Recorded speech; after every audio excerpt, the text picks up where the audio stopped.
গত পরশু Facebook scroll করতে করতে হঠাৎ এই ম্যাজিক্যাল ভিডিওটি চোখের সামনে এসে পড়ে। তাই ভাবলাম এটা নিয়ে আমিও একটা ভিডিও তৈরি করি।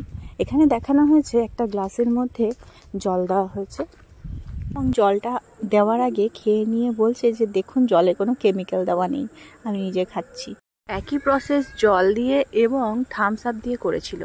তারপর জলের ওপর দিয়ে ছুমন্তর করে বলল এই দেখুন 30 সেকেন্ডের মধ্যে জলটা বরফ হয়ে যাবে, এবং বরফ হয়ে যাওয়ার পর আবার ধরে বলছে দেখো কতটা ঠান্ডা হয়েছে, তাই না? আমরা তো শুধু ভিডিওটি দেখছি, আমরা কি করে বুঝবো যে ঠান্ডা না গরম?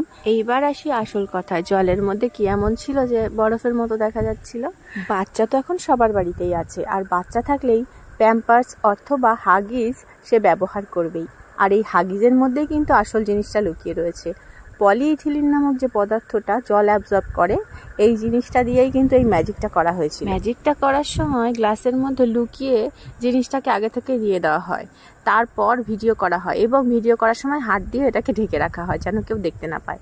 আর তারপর একবার জল ঢালা হয়ে গেলেই ওটা কিন্তু জলের কালার ধারণ করে। গ্লাসে ভালো বোঝা যাচ্ছিল না বলে আমি আবার বাটিতে আলাদা করে এটা করলাম ভিডিওটা ভালো করে করার জন্য। বাটিতে জল দেওয়ার পর টাইম দেখে আমি বুঝতে পারলাম মাত্র 40 সেকেন্ডের মধ্যে কিন্তু কাজটা হয়ে গেছে। প্রথম দিকে জল ঢালার পরে একটা তুলো ভাব দেখা গেলেও পরবর্তীতে কিন্তু এটা জলের আকার ধারণ করছে, আপনারাই দেখুন, এবং জলটাকে অ্যাবজর্ব করে পুরোপুরি গুঁড়ো বরফের মতো আকার নেয়। এই হলো আসল ব্যাপার, যেটা আপনাদের সামনে আমি তুলে ধরলাম।